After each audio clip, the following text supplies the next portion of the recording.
Kawan menjadi lawan, itulah yang terjadi dengan Agus Salim dan Novi. Dulu bersama menggalang donasi, kini berseteru berebut uang donasi. Dan yang menarik, perseteruan Agus dan Novi melibatkan sejumlah pihak hingga melebar ke permasalahan lain.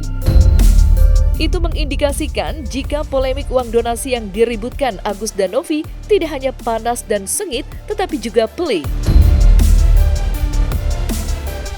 Menanggapi kisruh uang donasi yang sepertinya semakin jauh dari kesepakatan damai, ahli supranatural Ki Saung mempunyai pandangan lain.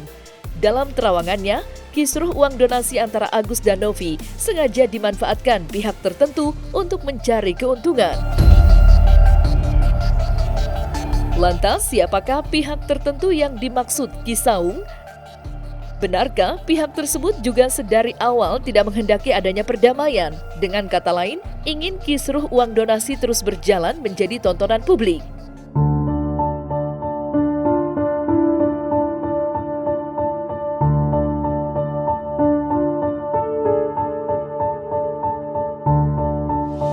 Kalau menurut kacamata saya pribadi ya, ini sepertinya ada hal yang sifatnya settingan. Artinya untuk kepentingan tertentu di balik ini semua. Karena seharusnya masalah ini sudah selesai kok. Kenapa jadi ada lagi masalahnya? Dan kemudian berbuntut panjang sampai masuk pengadilan segala, kan jadi nggak akan selesai dalam waktu sebentar. Nah, nanti di sini nih ada kepentingan tertentu yang diuntungkan, tapi ini bukan masalah dana sebenarnya.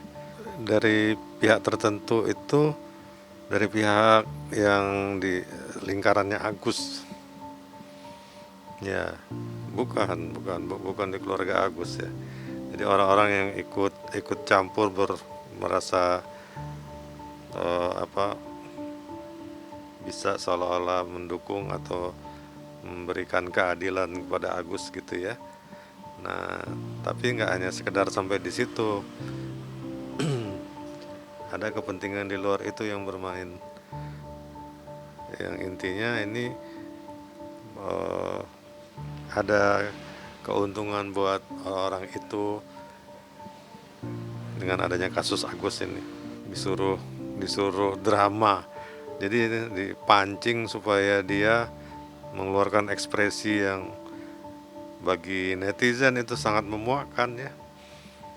Tapi bagi kepentingan orang tertentu ini itu menjadi hal yang sangat-sangat bagus yang mereka harapkan. Jadi tidak sesederhana itu kita memandang kasus Agus ini ya. Yang dia minta keadilan itu enggak seperti itu. Ya. Ada nanti masalah. Nanti silahkan dilihat di ujung kasus Agus ini apa yang terjadi. Orang bisa melihat faktanya nanti. Ya, kalau saya perhatikan, Agus itu sebenarnya sudah rela, artinya memang dari awal dia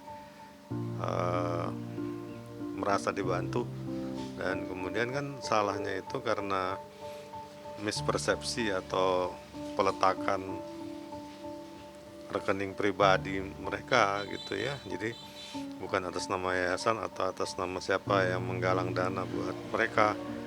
Nah, karena itu di rekening pribadi, jadi wajar saja apabila mereka menggunakan untuk kepentingan pribadi yang sifatnya bukan pengobatan. Jadi kalau menurut saya ini sebenarnya bukan masalah. Karena itu bisa diselesaikan dengan himbauan tertentu dan teguran tertentu gitu ya. Dan itu sudah terjadi. Artinya amanat dari para donatur atau orang-orang yang berdonasi untuk kepentingan penyembuhan Agus sudah dilaksanakan. Apabila itu kemudian dipergunakan tidak yang semestinya, maka kemudian bisa ada teguran, dan itu sudah dilaksanakan dan itu tidak ada masalah, sudah sepakat ya. Tiba-tiba kemudian ada yang menganggap kasus Agus ini bisa dibuat blunder, bisa dibuat kalau dulu ini bagus untuk pengalihan isu gitu ya, tapi kalau sekarang kan itu tidak ada relevansinya untuk pengalihan isu, cuma ada kepentingan pihak tertentu untuk mengambil keuntungan. Contoh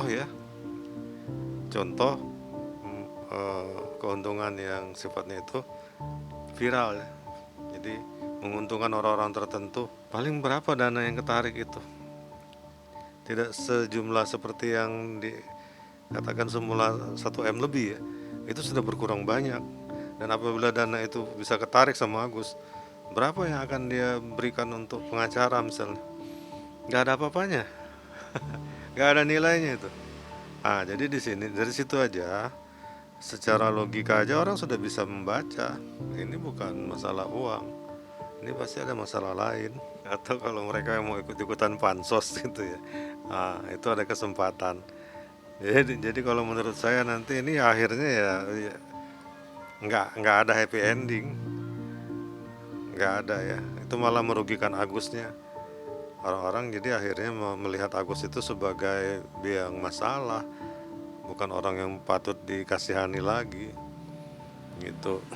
Tapi saya mau mengingatkan begini ya, kejadian kayak begini bukan Agus ya, dulu juga ada pernah kan TKW yang mau dihukum, kemudian dibuatlah penggalangan dana untuk menebus TKW itu. Dan itu kan ada kelebihan dana diberikan kepada TKW itu, dan pada saat TKW itu pulang, dia kemudian menyalahgunakan dana itu untuk kepentingan pribadi. Saat ditegur malah galahkan dia gitu ya. Jadi ini kasus bukan yang pertama ya, sebenarnya udah beberapa kali kasus kayak begini. Makanya menurut saya, himbauan saya, kalau ada orang yang ingin dibantu, nggak usah lagi melalui penggalangan dana. Sudah biarkan aja dengan mekanisme di masyarakat ya. Jadi kalau seperti ini dibantu, ini masukan buat Novi ya, nggak usah lagi menggalang dana seperti itu, karena yang ditolong belum tentu bisa berterima kasih, malah akhirnya kemudian ini kan keluar jadi pepatah kalau orang zaman dulu, dikasih hati minta jantung. Itu dari zaman dulu berarti kan.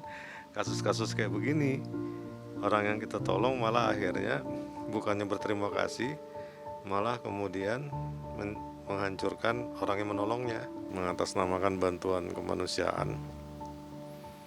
Kalau menurut saya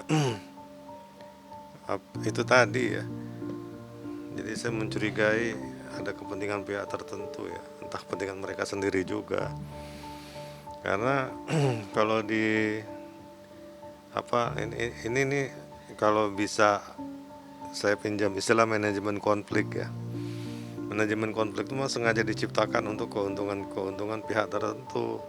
Di sini saya rasa masyarakat akan paham yang saya omongkan ini. Siapa yang diuntungkan dalam hal ini? Kalau kita lihat duitnya nggak ada. Duitnya berapa sih? Sisa berapa sih? 400 kurang mungkin itu ya.